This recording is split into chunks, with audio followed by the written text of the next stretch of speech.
Moïse, l'avènement de la sixième race, départ pour la terre promise 28 janvier 2015. Moïse transmis par Tatiana Mikusina, traduit du russe par Inès Achvetsova. Je suis Moïse, venu par ce messager. Je suis venu. Depuis le temps des événements, qui sont décrits dans la Bible, comme l'exode des Juifs de l'Égypte, plusieurs centaines des millénaires ont écoulé. Et en fait, je m'incarnais sur la Terre avec la mission, pour faire sortir la cinquième race racine, aryenne du continent l'Atlantide, sur le continent l'Eurasie, alors récemment formé. Beaucoup plus tard ces événements étaient changés et transformés dans les légendes des différents peuples, et ils sont arrivés aux lecteurs modernes dans cet aspect, comme ils sont exposés dans la Bible. Mais ces événements sont beaucoup plus anciens. Nous nous trouvions sur le continent, étant en mauvais rapport. Il y avait la guerre continue entre ceux qui ont gardé dans leur cœur le dévouement à Dieu et ceux qui, en se rappelant leur source, ont cédé quand même aux tentations du monde illusoire et ont utilisé leurs capacités pour obtenir des profits dans ce monde. Tout était de même que dans vos jours. Il y avait des gens qui ont gardé en soi l'étincelle de la divinité et il y avait ceux qui ont pris la décision d'utiliser l'énergie divine pour l'affirmation du pouvoir personnel et de la puissance. Tout était de même que maintenant. Très peu de gens appartenant à une nouvelle race, grandissant dans les racines de l'ancienne race d'Atlante, étaient prêts à se lever sur le niveau suivant du développement évolutionniste. Je me suis incarné sur la Terre, et j'ai eu une tâche de séparer ce peuple élu, le grain de la future race, de la race des Atlantes, qui a croupi dans le péché, et de conduire ce peuple à la terre promise, pour que le continent, où règne le péché, soit envahi par l'eau et rasé jusqu'au sol avec les Atlantes indociles, qui ne voulaient pas se soumettre à la volonté de Dieu. J'ai rassemblé les gens, qui m'ont cru, et les conduit vers une nouvelle terre à l'est. Ces gens devaient oublier leur séjour sur la terre du péché.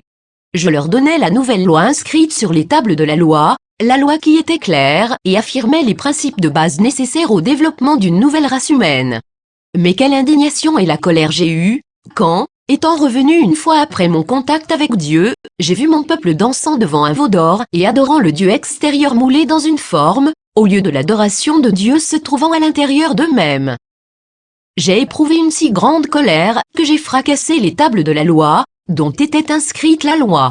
Et j'ai ordonné de punir les coupables si sévèrement pour que les siècles d'après les gens se souviennent de cela et évitent de suivre la voie de l'adoration des dieux extérieurs. C'était la punition extrêmement cruelle astérisque, mais j'étais désespéré. Je ne savais pas comment on pouvait autrement influencer la conscience de ces gens demi-sauvages. Et c'était un grand péché de mon côté. J'ai utilisé la force, et par la force tentais d'obliger ces gens à croire en un véritable Dieu. Cependant, je n'ai pas violé la loi du karma. Il y avait un autre temps, et mon désir d'élever la conscience de ces gens jusqu'au certain niveau était sincère. Peu de gens savent que dans la même vie j'ai été puni pour mon acte. J'étais tué par mon propre peuple. La loi du karma était satisfaite.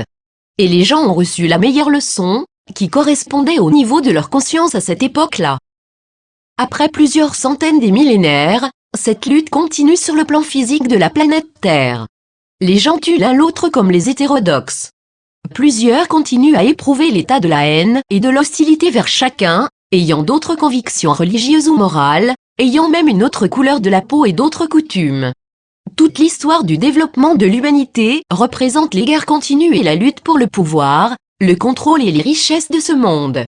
Le tour continu des meurtres, de la violence, des guerres, des désastres, des souffrances. Je n'étais pas trop cruel par rapport à mon peuple dans le désir de leur donner la leçon. J'agissais dans le cadre de ce niveau de la conscience, qui avait mon peuple. C'est pourquoi je dis que je n'ai pas violé la loi du karma.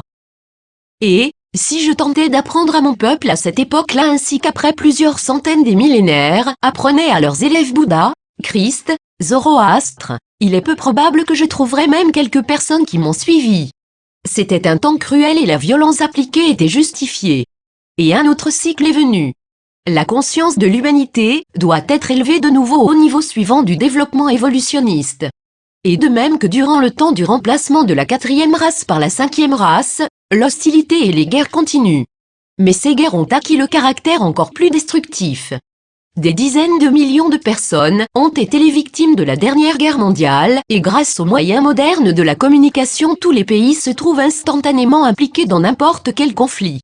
Le monde est devenu semblable au baril de poudre, quand il est assez d'une étincelle pour que toute la planète s'explose. Dans ces conditions, à la première place sort le refus de la manifestation de violence de toutes sortes. Et, avant tout, vous devez refuser la violence dans votre conscience. De même que la nuit est sombre avant l'aube, de la même manière ces dernières guerres globales avec leurs plusieurs millions de victimes doivent irrévocablement tomber dans le domaine du passé. La Terre n'est plus capable de subir une guerre globale. C'est pourquoi je suis venu vous donner cette doctrine sur la violence et sur la non-utilisation de la violence. Il y avait un cycle défini dans le développement de l'humanité, qui durait plusieurs centaines de milliers d'années, pendant lesquelles il était admissible faire l'usage de la force. Et la responsabilité karmique même pour un meurtre, pendant les guerres et les conflits n'était pas si lourde, qu'elle est devenue dans votre temps. Et maintenant je vous dois dire que conformément à une nouvelle étape du développement cosmique pour votre planète arrive la période, quand vous acquérez la dette karmique non seulement quand vous commettez le meurtre physique, mais même alors, quand vous tentez de supprimer mentalement dans votre conscience vos ennemis. Le temps du nouvel exode est arrivé. L'exode pour une nouvelle race humaine, qui est venue déjà et continue à venir dans l'incarnation pour le remplacement de la vieille cinquième race racine. Il est le temps de faire l'exode dans votre conscience, de se séparer dans votre conscience de tout le vieux qui a fait son temps. Pour les gens de la nouvelle race, sera caractéristique, avant tout, le refus de violence sous sa n'importe quelle forme. Et cela ne signifie pas que la violence disparaisse de la surface de la Terre dans l'immédiat, ce rien parle de 150 ans. Non, de même qu'il était nécessaire plusieurs années pour que grandissent quelques générations des gens qui ne se rappelaient pas la terre du péché de l'Atlantide pendant cet exode, de la même manière, il sera nécessaire le remplacement de plusieurs générations des gens avant que l'humanité soit capable de refuser la violence et le sentiment de la lutte, avant tout, dans sa conscience.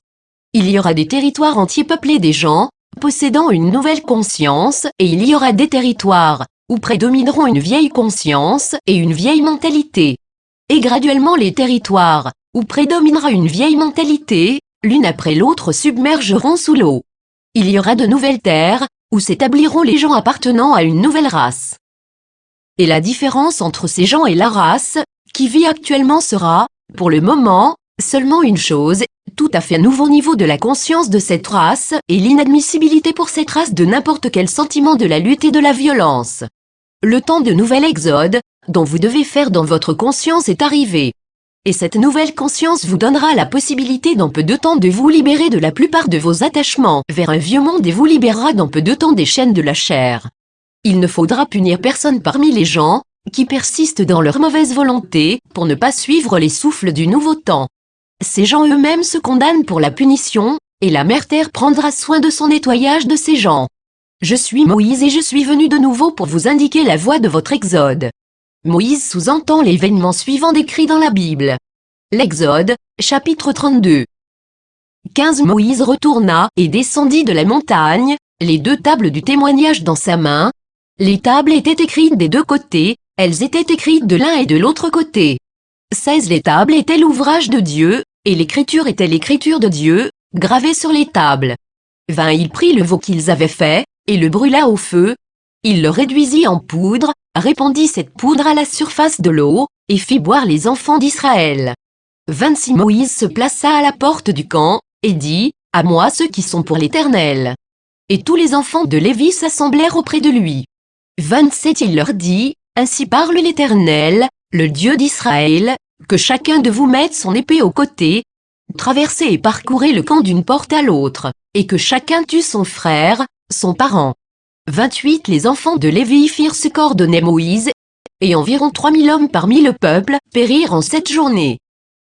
Traduit par Inès Achvetsova, copyright Tatiana Mikusina, 2005 http://www.archive.choix-relite.org. Vous pouvez partager ce texte à condition d'en respecter l'intégralité, de citer le site, http://elisanporterdutemps.renouvelle.ca copyright les acteurs copyright Elisan/2009-2015/ aux portes du temps.